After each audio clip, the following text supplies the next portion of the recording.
How to use the riding gear properly? This is a good question, isn't it? In this video, I'm gonna give you 5 very useful tips that will help you to find the answers. So if you have nothing to do, grab your favorite drink and stay with me.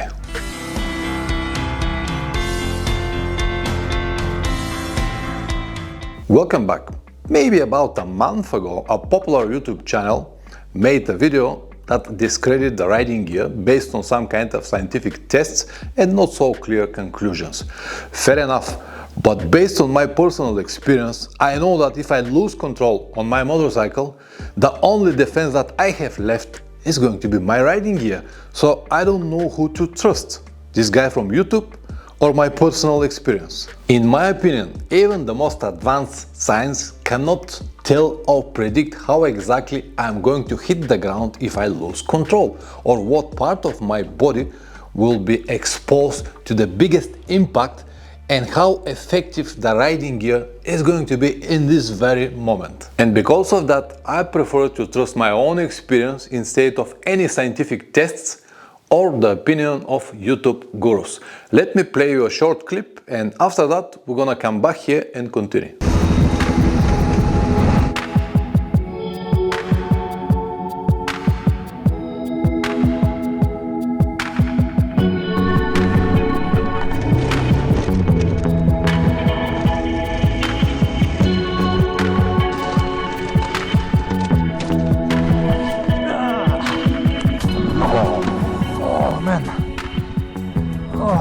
This was really bad.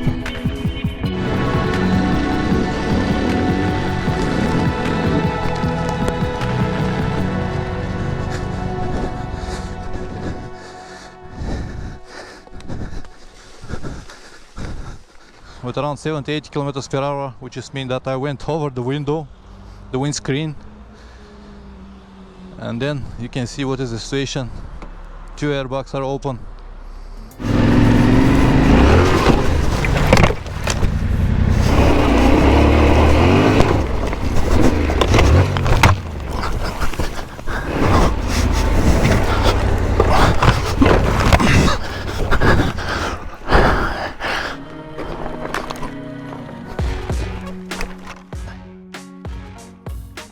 So based on the video that I just showed you and more than 35 years of riding experience, I can tell you that every time when I hit the ground, it is very painful, even with full gear on. So there is no person in the world to convince me that gear does not matter. I cannot even imagine that without any gear will be about the same. Also keep in mind that everything that I just showed you is what I have on camera. But during the years, I have built a large collection of accidents. Most of them I have made when I was riding mostly dirt bikes in the forest, but I still have few accidents here and there.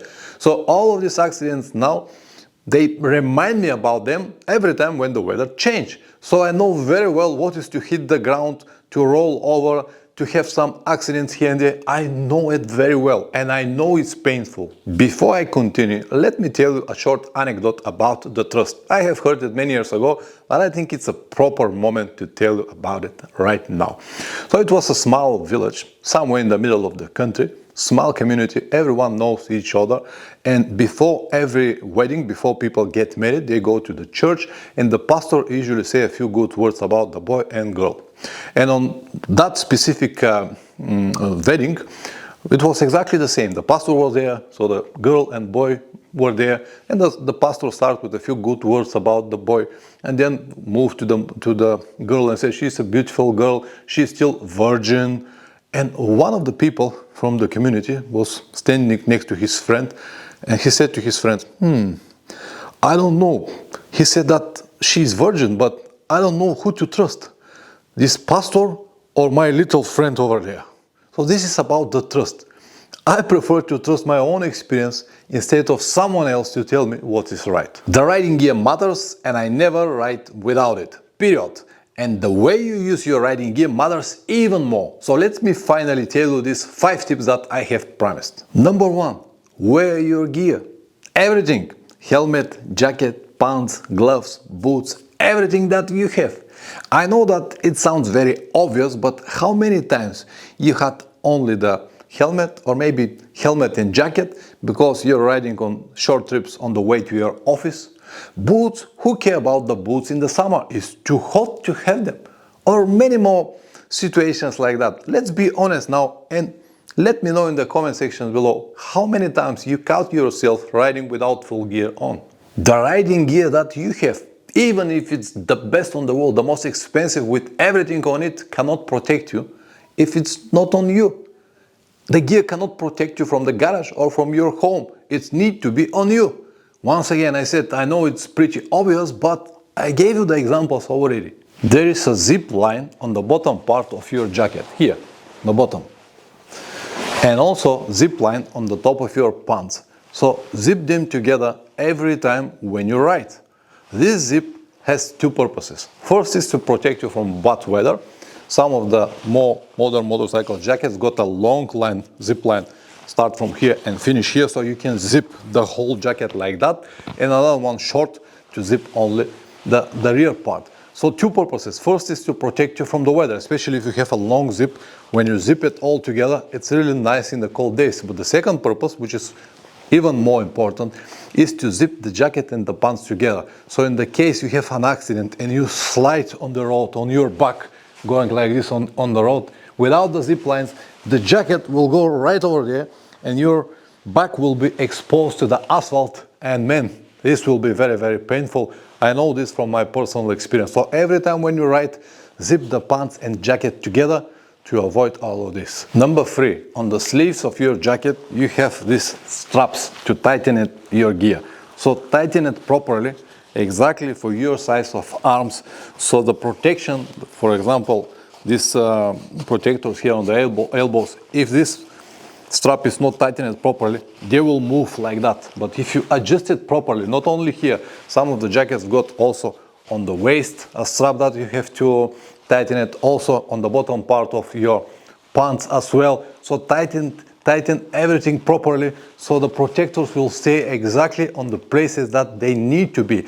Otherwise, if they are loose, when you fly into the area like a puppet and finally hit the ground, they might be twisted on the other position and they're not gonna protect you. If you have them on exactly on the place that they have to be, they will absorb the biggest impact and will spread the force, the power of the impact in a larger surface. And this will protect you a lot. Believe it or not, please do it. Having all of these protections might not only saving your bones from breaking, but they will also reduce the pain significantly.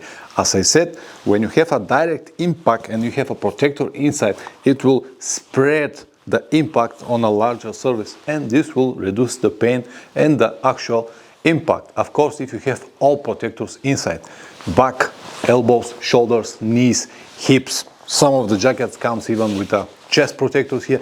Everything that you have it and put it over there and use your gear all the time. Speaking about protectors, there are different type of protectors. Some are like mesh like this one, and others are like a foam like this one. But it doesn't matter what model you're gonna choose or what model your jacket or pants comes from. Make sure that you have the proper size for your needs. So if you're big person, large person, and you have a very small protector here on the shoulders, you might need to change it with something better if your jacket alone, because inside of the sleeves there are small pockets that protectors actually needs to go there. But make sure that you have all protectors before you even wear your gear. Speaking about protector size, I would like to show you a good size of knee protector. You can see it how tall it is or how large it is. So when I have my boots, tighten it like this, and then I have the protector on the top. You see how it's going on the top of my boots, and it protects every part of it. So it starts from here, protect my knee, and then it's connected to the boot. So all of this part here, it's very well protected up to here. So it doesn't matter what kind of impact I'm gonna have, it is protected because of the boot that is up to here, and then is the protector itself up to here. That's why it's so important to have the right size protectors. So I have another one, pants that are from different brand, and the protector is very small. So when I have it, I have the protector up to here, and then a gap between the boots and the protector. So this part here is exposed, and I might break my leg if I have a metal part hit me here, but not in this situation. Back to the video that I told you in the beginning, that they say that the protectors cannot really protect, and if you have a serious accident, they won't do much. Yeah, it might be like that. If you have a serious accident, I don't know, have you ever seen a motorcycle crash? Motorcyclist crash? It's very scary picture. The person actually fly like a puppet, like this, so nothing cannot protect in 100%. But as I experienced from my crash accident in Turkey 3-4 years ago, with 90 kilometers per hour on the highway, I flew over the car, smashed the front windscreen, went over like this, like a few rolls, and hit the ground. And I have nothing, 0 brushes, nothing. It was so surprise even for me, even though I preach for riding gear all the time, but even I didn't know how they really protect. The only injury that I've got was on my knee, because my knee was left between the motorcycle and the car, like a press, bam, like that. But all direct impacts from rolling over the car, hitting the ground, and everything was without any injuries. Number 4, the correct boots may save you a lot of pain, problems, money, and expensive treatment, which is again time and money. So it doesn't matter what kind of brand you're going to buy, make sure that it has everything that it's offered. So recently I had the chance to check the new boots from Klim. I forgot the name, something like Adventure. I'm gonna show you a picture here on the screen. And when I saw them, it was such a disappointment. I expect much more from Klim or Klim, whatever the correct pronouncement of the brand is. They were so soft. So I can show you an example with these city boots. So I can easily bend them like that, which is mean that they are very comfortable to walk, but absolutely terrible in terms of protection. So I can show you another one example. This is the boots that I've got from Revit, and they have this DSF system here, so there is no physical way to bend them on left or right side because of this system that they have, this plastic bracket that they have here. But once again, see it with City. City is a great boot, it has a good protection on that side. Maybe it's a little bit more difficult to go on this side, but on the side of the inside of the foot, it's terrible. So it was more or less the same with Klim or Klim. Yeah, they were from Gore-Tex, a beautiful design. They have a ball system and buckles at the same time. All good. Price was like $500, but protection absolutely crappy. I don't want to sound arrogant, but I'll address this to developers of Klim or Klim, whatever the name is.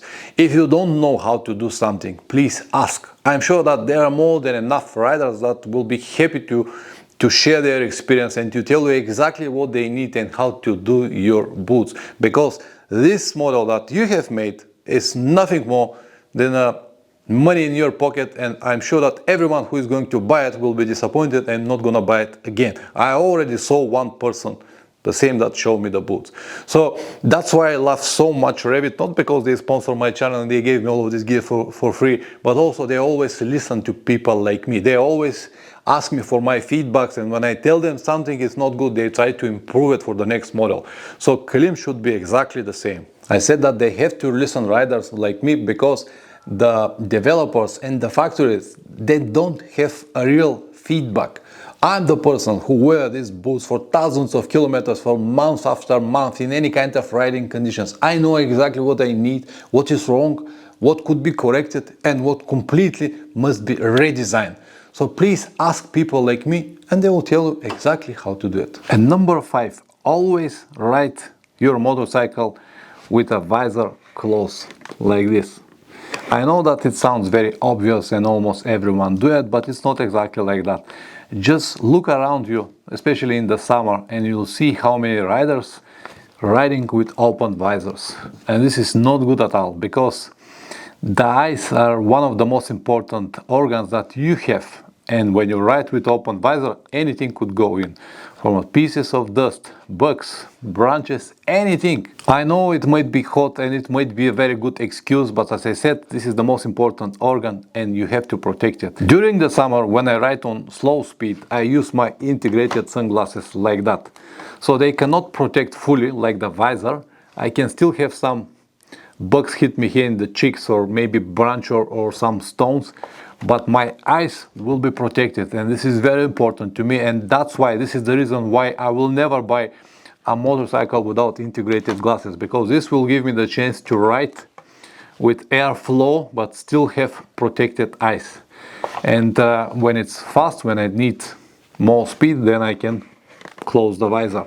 If I don't have these integrated glasses, I should have my glasses separately, but it's difficult to mount it every time, dismount it when you have a motorcycle glove. Sometimes you go into a tunnel, for example, you need to remove the sunglasses, then outside of the tunnel you'll need light again. So this is very easy part, and it protects your eyes as well. So very simple but very good advice: always close your visor. I'm gonna give you one bonus advice. Actually, it was provoked again from video that I watched on YouTube, and I know that many won't agree with everything that I'm gonna tell you right now, and they're gonna bomb me with different comments in the comment section down below, but I will still tell you what I think. If safety is priority number one for you, never use a modular or flip-flop helmets. Ooh, I shouldn't say that. Now thousands of modular helmets owners will attack me and will tear me apart with their arguments. Pavlin, what are you talking about? This is the most practical and comfortable helmet that you can have. This is the best option. It will give you a lot of airflow when you ride it slowly, so you can open it and have a lot of airflow. So you're not gonna choke to death with these stupid cages that you have. You can communicate with people easy. They will understand you. Not only wobbling like what you say, but because they cannot hear you because of your cage that you have. It is easy when you go to the petrol station. You don't need to remove your helmet. You just open it. Everything is easy. It's quiet when you go on the highway. When you close it, it's fantastic. It's also very easy when you have a glasses. You can put it easy. You don't need to remove the helmet and bang all of that with your glasses. It is the best option. You understand nothing. Fair enough. All of these arguments are true, but you miss the most important thing, that safety and comfort, they never walk together. So every time when you open your helmet, when you flip-flop your visor, you'll expose your face. And in the case of accidents, I don't need to tell you what will happen. Yeah, Pavlin, that is true, but I only open my helmet when I ride slowly in the traffic or in the city. Is that so? So what will happen if you have accident in the city? How much speed or force do you believe that you need to smash your face in the car in front of you, or on the asphalt, or in the case of any other accident? Not that much. And it is proven that in 80% of the front accidents, the person hit the car with the chin. So when you don't have the chin here to protect you, guess what will happen? For me personally, these modular or flip-flop helmets are like jackets, pants, gloves or boots that you can take off while you ride because of more comfort, because you don't feel good with them in hot temperatures, for example. The possibility to do it is already wrong. But who am I to tell you what to do? At the end, it is your body and your life. Do whatever you think is necessary or proper or correct for you. I hope that this video will help you, at least one person, to make the right choice, to buy the right gear and use it properly. Press like or dislike, whatever it deserves. If you subscribe, even better. See you in the next one. Ciao.